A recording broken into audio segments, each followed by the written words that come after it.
Brothers and sisters, I'd like to welcome all of you here today in the foundation laying ceremony for houses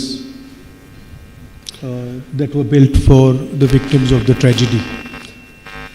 Priyanka Gandhiji ഉൾപ്പെടെയുള്ള അധ്യക്ഷവേദിയിലെ ആദരണീയരും ബഹുമാന്യരുമായ നേതാക്കന്മാരെ, എനിക്ക് ഏറ്റവും പ്രിയപ്പെട്ട എൻ്റെ സഹോദരി സഹോദരന്മാരെ, ഒരു ദുരന്തത്തിനൊടുവിൽ വീട് നഷ്ടപ്പെട്ട 100 കുടുംബങ്ങൾക്ക് നാം ഉറപ്പുകൊടുത്ത നമ്മുടെ ഭവന പദ്ധതിയുടെ ശിലാസ്ഥാപനത്തിലേക്ക് എനിക്ക് ഏറ്റവും പ്രിയപ്പെട്ടവരെ ഹാർദമായി ഞാൻ ഈ വേദിയിലേക്ക് സ്വാഗതം ചെയ്യുകയാണ്.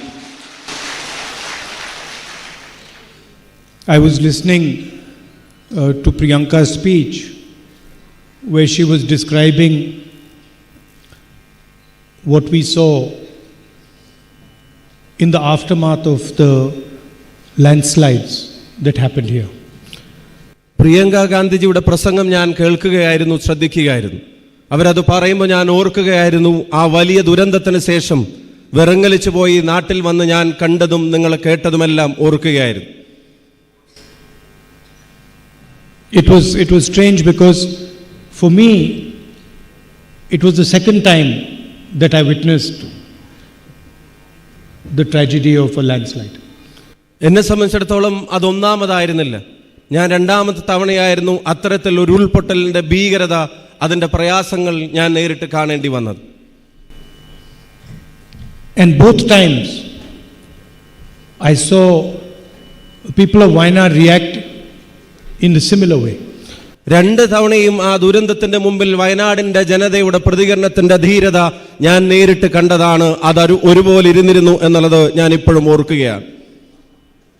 The entire Wayanad, regardless of religion, thoughts, age, they all suddenly came together. ജാതിയുടെയും മതത്തിന്റെയും പ്രായത്തിന്റെയും ചിന്തയുടെയും ആശയത്തിന്റെയും എല്ലാത്തിന്റെയും അതിരുകൾക്കപ്പുറത്തേക്ക് ആ ദുരന്തത്തിന്റെ മുമ്പിൽ ഒരു ജനത തോളോട് തോൾ ചേർന്ന് നിന്നതാണ് എന്നുള്ളത് ഞാനിപ്പോൾ അഭിമാനത്തോടെ ഓർക്കുകയാണ്. And you know, when you first hear about this type of thing, you have not seen it with your own eyes. It is not clear to you what has happened. ആദ്യ കേൾവിയിൽ കണ്ണിൽ കാണാത്തിടത്തോളം കാലം എന്താണ് സംഭവിച്ചത് എന്നുള്ളത് ഒരുപക്ഷെ നമുക്ക് പെട്ടെന്ന് മനസ്സിലായെന്ന് വരില്ല. I remember the first time I saw this, we went up a little hill from where we could see that almost the entire village had been washed away. ഇത് സംഭവിച്ച ശേഷം ഒരു മലനിരയുടെ ഉയർന്ന തലത്തിൽ നിന്ന് നോക്കിക്കാണുമ്പോൾ ഒരു ഗ്രാമം മുഴുവൻ ഒലിച്ചു പോയത് കണ്ടു നിൽക്കേണ്ടി വന്നു. If people had not told me that there was a village there, I would never have known there was a village there. ആ കാഴ്ചയിൽ കണ്ടതിന് പുറമെ ജനങ്ങൾ അവിടെ ഒരു ഗ്രാമമുള്ളത് എന്നോട് പറഞ്ഞില്ലായിരുന്നെങ്കിൽ ചിലപ്പോൾ ആ കാഴ്ച പോലും അങ്ങനെ ഒരു ഗ്രാമം അവിടെ ഉണ്ടായിരുന്നു എന്നുള്ളത് എന്നെ വിശ്വസിപ്പിക്കാൻ കാരണമാകുമായിരുന്നില്ല. Second time again we climbed up. I remember hill nearby here, and we walked up. It was quite muddy, and I remember the firemen were working day and night. And then when you look down from the top of the hill, you realize the scale of the violence that nature has carried out. രണ്ടാമത് വന്നപ്പോൾ മലനിരകൾ നടന്നു കയറിയപ്പോൾ മണ്ണും ചളിയും താണ്ടിയപ്പോൾ ഉയരത്തിലെത്തി താഴോട്ട് നോക്കിയപ്പോഴാണ് പ്രകൃതിയുടെ ആ ഭീകര താണ്ഡവത്തിന്റെ അതിന്റെ അപകടാവസ്ഥ എത്രത്തോളമാണെന്ന് നേരിട്ട് ബോധ്യപ്പെട്ടത്. How suddenly the most beautiful mountains suddenly become violent and hundreds of people die in seconds. മനോഹാരിതയുടെ പ്രതിബിംബങ്ങളായിരുന്ന ആ മലനിരകൾ അത് വലിയ ഖേദത്തിന്റെ ദുഃഖത്തിന്റെ കേന്ദ്രങ്ങളായി മാറിയതിന്റെ നിരവധി മനുഷ്യ ജീവനുകൾ പൊലിഞ്ഞു പോയതിന്റെ വേദനയായിരുന്നു കണ്ടു നിൽക്കേണ്ടി വന്നത്. I remember a little boy who we were talking to, whose entire family had drowned in front of him, and he had tried to save everybody. ഞാനൊരു ചെറിയ ആൺകുട്ടിയുമായി സംസാരിച്ചത് ഞാൻ ഓർക്കുകയാണ്. തൻ്റെ കൺമുന്നിൽ കുടുംബം മുഴുവൻ ഒലിച്ചു പോകുന്നത് കണ്ടു നിൽക്കേണ്ടി വന്ന, ദുരന്തം താങ്ങേണ്ടി വന്ന ഒരു ചെറിയ കുട്ടി. So you lost a lot, but you never lost your spirit. ഒരുപാട് നഷ്ടങ്ങൾ സംഭവിച്ചെങ്കിലും വയനാടിന്റെ ജനത അവരുടെ ആത്മവീര്യത്തെ നഷ്ടപ്പെടുത്തിയിരുന്നില്ല എന്നുള്ളതാണ് ഈ സംഭവങ്ങൾ ഓരോന്നും തെളിയിച്ചത്. You never lost your courage. You never lost your courage. നിങ്ങളുടെ ധീരത ഒരിക്കലും നിങ്ങൾക്ക് കൈമോശം വന്നിരുന്നില്ല. And more important than spirit and courage, you never lost compassion for other people. അതുമാത്രമല്ല, ആത്മവീര്യത്തെക്കാളും ധീരതയെക്കാളും ഞാൻ ഒരു കാര്യം കൂടെ ചേർത്ത് പറയാൻ ആഗ്രഹിക്കുന്നു. അതിനേക്കാളെല്ലാം പ്രാധാന്യത്തോടെ ആ നഷ്ടങ്ങൾക്ക് നടുവിലും കൂടെയുള്ളവരെ, മറ്റുള്ളവരെ കരുതാനുള്ള നിങ്ങളുടെ മനസ്സ് അത് ദൃഢമായി നിന്നു. അത് നിങ്ങൾക്ക് ഒരിക്കലും കൈമോശം വന്നിരുന്നില്ല. For many of us who were not directly impacted by the tragedy, this was a huge event. നമ്മളിൽ പലർക്കും ഇതിനു മുമ്പ് ദുരന്തം നേരിട്ട് അനുഭവിച്ചിട്ടില്ലാത്ത പലർക്കും ഇതൊരു അനുഭവ പാഠമായിരുന്നു. After the event, we went home to our family members. ഈ ദുരന്തത്തിന് ശേഷം കുടുംബങ്ങളിലേക്ക് അവരുടെ അംഗങ്ങളോടൊപ്പം തിരിച്ചു പോരാൻ we slept in our house. സ്വന്തം വീടിൽ കിടന്നുറങ്ങിയിരുന്നവർ, we played with our friends.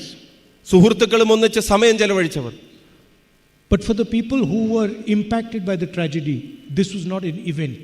പക്ഷേ ഈ ദുരന്തം താങ്ങേണ്ടി വന്നവർക്ക് ചിത്രം അതായിരുന്നില്ല അവരുടെ മുമ്പിൽ വരച്ചു വെച്ചിരുന്നത്. This is a process that is going to remain with them for the rest of their life. അവരുടെ ജീവിതത്തിനും ഈ കാലശേഷം അവർക്കിനി മുന്നോട്ടുള്ള പാതയിൽ ഇതാണ് അവർക്ക് നേരിടേണ്ടി വരുന്ന ഏറ്റവും പ്രധാനപ്പെട്ട കാര്യങ്ങൾ. They will look back on that day and remember maybe their father or their brother or their sister or their friend who's not there anymore. ആ ദുരന്തത്തിന്റെ ദിനങ്ങൾ ഓർത്തിട്ട് ജീവിതത്തിൽ ശേഷിക്കുന്ന ദിവസങ്ങളിൽ ഓരോരുത്തരും അവർ ചിലപ്പം ചിന്തിക്കുമായിരിക്കും, എൻ്റെ അച്ഛൻ എൻ്റെ കൂടെ ഉണ്ടായിരുന്നെങ്കിൽ, എൻ്റെ അമ്മ എൻ്റെ കൂടെ ഉണ്ടായിരുന്നെങ്കിൽ, എൻ്റെ സഹോദരങ്ങൾ എൻ്റെ കൂടെ ഉണ്ടായിരുന്നെങ്കിൽ എന്നുള്ള ചിന്ത ജീവിതാവസാനം വരെ അവരെ വിട്ടു പോകില്ല എന്നുള്ളത് നമുക്കെല്ലാവർക്കും അറിയാം. They will carry this with them every day. They will remember this day for many years. ഈ ഉണങ്ങാത്ത മുറിവുകൾ അവരുടെ ജീവിതാന്ത്യം വരെ അവരുടെ ഉള്ളിൽ അവർ കൊണ്ടു നടക്കും. This ceremony today is a symbol, is a message to those people. അവർക്കുള്ളൊരു ലളിതമായ സ്നേഹം നിറഞ്ഞൊരു സന്ദേശമാണ് ഇന്ന് ഈ സംഗമവും ഈ ചടങ്ങും. That in this process of recovery, in this process of healing, we are with you. അതിജീവനത്തിന്റെ ഈ പാതയിൽ അവരോട് ഞങ്ങൾ നെഞ്ചിൽ കൈവച്ച് പറയുന്നു, നിങ്ങളോടൊപ്പം ഞങ്ങൾ എല്ലാവരും ഉണ്ട് എന്നുള്ളത് അവരോട് പറയാൻ ആഗ്രഹിക്കുകയാണ്. And for us it is not a one day event that happened, because you are our family. അതൊരു ദിവസം കൊണ്ടുണ്ടായി തീർന്ന ഒന്നല്ല, കാരണം നിങ്ങൾ ഞങ്ങളുടെ കുടുംബമാണ്, കുടുംബത്തിലെ അംഗങ്ങളാണ്. And we are going to stand with you not once, not twice, but we are going to stand with you whenever you need us. ഒരു കാര്യം കൂടെ പറയാൻ ആഗ്രഹിക്കുന്നു. ഇപ്പോഴാ ഒരു ദുരന്തമുഖത്ത് ഈ ഒരു തവണയോ നാളെ വേറൊരു തവണയോ എന്നുള്ളതല്ല, എപ്പോഴെല്ലാം നിങ്ങൾക്ക് തോളോട് തോളുരുമി നിൽക്കാൻ ഞങ്ങൾ ആവശ്യമുണ്ടോ അപ്പോഴെല്ലാം നിങ്ങളുടെ കൂടെ ഞങ്ങൾ ഉണ്ടായിരിക്കുമെന്നുള്ള വാക്കാണ് ഞാൻ പറയാൻ ആഗ്രഹിക്കുന്നത്. My sister was telling me in the car that she's not happy that this process had taken so long. My sister was telling me in the car that she's not happy that it has taken so long to do this. കാറിൽ ഇങ്ങോട്ട് വന്നുകൊണ്ടിരിക്കും എൻ്റെ സഹോദരി എന്നോട് സൂചിപ്പിക്കുകയായിരുന്നു, ഇത് ഇത്രയും കാലതാമസം ഇതിനെടുക്കേണ്ടി വന്നതിൻ്റെ പ്രയാസങ്ങളെ സംബന്ധിച്ച്. There were complexities with the permissions, there were complexities with the land, other complexities. ഭൂമി ഉൾപ്പെടെയുള്ള ഒരുപാട് കാര്യങ്ങളിലെ സാങ്കേതിക കുരുക്കുകളും നൂലാമാലകളും എല്ലാം ഇതിൻ്റെ മുന്നിൽ തടസ്സമായി നിന്നിരുന്നു. But now I hope that this project is completed as quickly as possible. ഇപ്പോ ഞാൻ ഉറച്ചു പ്രതീക്ഷിക്കുന്നു, വിശ്വസിക്കുന്നു, എല്ലാ നൂലാമാലകൾക്കും അപ്പുറത്തേക്ക് ഇത് അതിവേഗം പൂർത്തീകരിച്ച് ഈ 100 ഭവനങ്ങൾ അവരുടെ അർഹരായ ആളുകളുടെ കൈകളിലേക്ക് എത്തുമെന്നുള്ളത് എൻ്റെ ഉറച്ച വിശ്വാസമാണ്. For me, coming back to Wayanad is always a pleasure. എന്നെ സംബന്ധിച്ചിടത്തോളം ഈ മണ്ണിലേക്ക് വരിക എന്നുള്ളത് എന്നും എൻ്റെ മനസ്സ് നിറയെ സന്തോഷം നൽകുന്ന ഒരു അനുഭവമാണ് എന്ന് പറയാതിരിക്കാൻ കഴിയില്ല. Now I told you I was speaking about serious stuff, Now, because I'm here with my family members, I want to say something slightly more lighter. Sir. Slightly lighter. Earlier, I was talking about serious things. I was saying Seriously, serious okay. things. Now, because I'm talking to my family members, I want to say something slightly lighter. അതീവ ഗുരുതരമായ പല കാര്യങ്ങളെ സംബന്ധിച്ചാണ്, ഗൗരവമേറിയ കാര്യങ്ങളെ സംബന്ധിച്ചാണ് നമ്മൾ ഇതുവരെ സംസാരിച്ചത്. ഇനി എനിക്ക് എൻ്റെ കുടുംബാംഗങ്ങളോട് രണ്ട് ചെറിയ വർത്താനങ്ങൾ പറയാൻ ആഗ്രഹമുണ്ട്. So, of course, before I say that, I want to thank my friends in the Muslim League who've also helped with the houses, with the construction and with the rehabilitation of people here and all partners in the UDF. അതിലേക്ക് ഞാൻ കടക്കുന്നതിന് മുമ്പ് ഒരു കാര്യം കൂടെ ഞാൻ പറയട്ടെ. ഈ ദുരന്തമുഖത്ത് ആശ്വാസത്തിന്റെ തെളിനീരുമായി കടന്നു വന്ന് ആ ഭവന പദ്ധതി പൂർത്തീകരിച്ച ആ വീടുകൾ കൈമാറാൻ തയ്യാറാക്കി വെച്ച ഇന്ത്യൻ യൂണിയൻ മുസ്ലിം ലീഗിന്റെ മുഴുവൻ സഹപ്രവർത്തകരെയും ഞാൻ ഹൃദയം തുറന്ന് അഭിനന്ദിക്കുന്നു. അതുമാത്രമല്ല, ഈ യാത്രയിൽ ഞങ്ങളോടൊപ്പം നിന്ന ഐക്യജനാധിപത്യ മുന്നണിയിലെ ഓരോ ഘടകകക്ഷികൾക്കും എൻ്റെ ഹൃദയം നിറഞ്ഞ നന്ദിയും അഭിനന്ദനങ്ങളും ഞാൻ അറിയിക്കാൻ ആഗ്രഹിക്കുന്നു. Now, I've been in politics from 2004, almost 22 years. 2004 എൻ്റെ ഓർമ്മകളെ, നിങ്ങളുടെ ഓർമ്മകളെ ഞാൻ നടത്താൻ ആഗ്രഹിക്കുന്നു. So, as you progress, you start to change the way you think about things. കാര്യങ്ങളെ കണ്ടു തുടങ്ങുമ്പോൾ, അറിഞ്ഞു തുടങ്ങുമ്പോൾ, ഒരു യാത്ര നമ്മൾ ആരംഭിക്കുമ്പോൾ നമ്മുടെ കാഴ്ചപ്പാടുകൾ അത് വിപുലമാക്കും, അതിൽ മാറ്റങ്ങൾ വരും. So, one of the things that I think is that politicians should be more open about themselves. ഞാൻ പലപ്പോഴും ചിന്തിച്ചിട്ടുണ്ട്, ഒരു രാഷ്ട്രീയ നേതാവ് അവനവനെ പറ്റി, തങ്ങളെപ്പറ്റി കൂടുതൽ ജനങ്ങളുമായി തുറന്ന് സംവദിക്കേണ്ടതുണ്ടോ? More transparent about what is going on. ഒരു തുറന്ന പുസ്തകമായി സംഭവിക്കുന്നത് എന്താണ് എന്ന് ജനങ്ങൾക്കിടയിൽ ചർച്ച ചെയ്യേണ്ടതുണ്ടോ? So now I'm going to irritate my sister a little bit. ഞാൻ ചെറുതായിട്ട് എൻ്റെ പെങ്ങളെ ഒന്ന് അസ്വസ്ഥമാക്കാൻ ആഗ്രഹിക്കുകയാണ്. So yesterday my sister had an argument with me. ഇന്നലെ ഞാനും എൻ്റെ സഹോദരിയും തമ്മിൽ ചെറിയ ഒരു വാദപ്രതിവാദം ഉണ്ടായി. You know, our brothers and sisters, they fight sometimes about silly things. അതൊക്കെ ഉണ്ടാവില്ലേ? നമ്മുടെ വീട്ടിലാണെങ്കിലും ആങ്ങളെയും പെങ്ങളെയും തമ്മിൽ ചെറിയ കുഞ്ഞ് സ്നേഹമുള്ള തർക്കങ്ങളൊക്കെ ഉണ്ടാവില്ലേ? So yesterday I said something silly, so she got upset.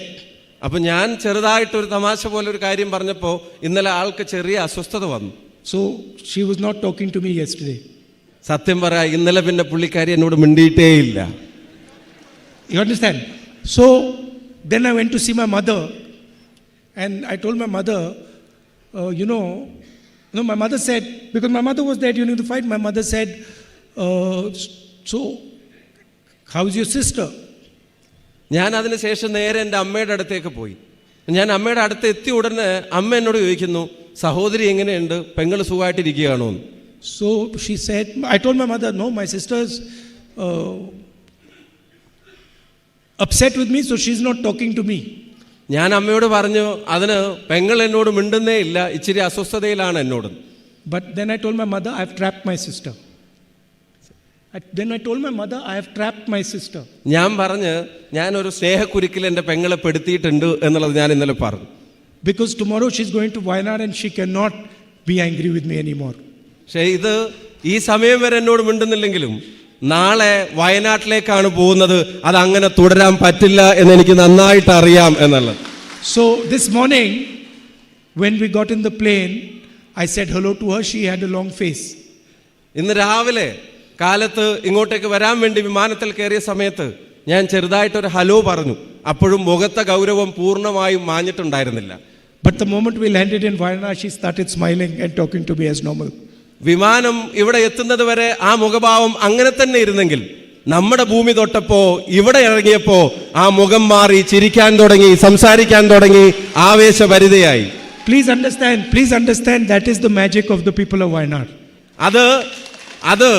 അത് മറ്റൊന്നുമല്ല, അത് വയനാടൻ ജനതയുടെ സ്നേഹത്തിന്റെ മാന്ത്രികതയാണ് എന്ന് പറയാൻ ഞാൻ ആഗ്രഹിക്കുന്നു. Thank you very much and much love to everybody. especially the people who lost family members, who lost friends, who lost property. We are all with you. We are going to stand with you and we are going to protect you. Thank you. നിങ്ങൾക്ക് എല്ലാവർക്കും ഹൃദയം നിറഞ്ഞ നന്ദി. ജീവൻ നഷ്ടപ്പെട്ടവരുടെ കുടുംബാംഗങ്ങൾക്ക്, ജീവിതം നഷ്ടപ്പെട്ടവർക്ക്, സ്വത്തുവകകൾ നഷ്ടപ്പെട്ടവർക്ക്, കടകൾ നഷ്ടപ്പെട്ടവർക്ക്, കടമുറികൾ നഷ്ടപ്പെട്ടവർക്ക് എപ്പോഴെല്ലാം ഞങ്ങളെ ആവശ്യമുണ്ടോ ഞങ്ങൾ നിങ്ങളുടെ കൂടെ ഉണ്ടായിരിക്കും. നിങ്ങൾക്ക് ഒരിക്കൽ കൂടി ഹൃദയം നിറഞ്ഞ നന്ദി ഓരോരുത്തർക്കും.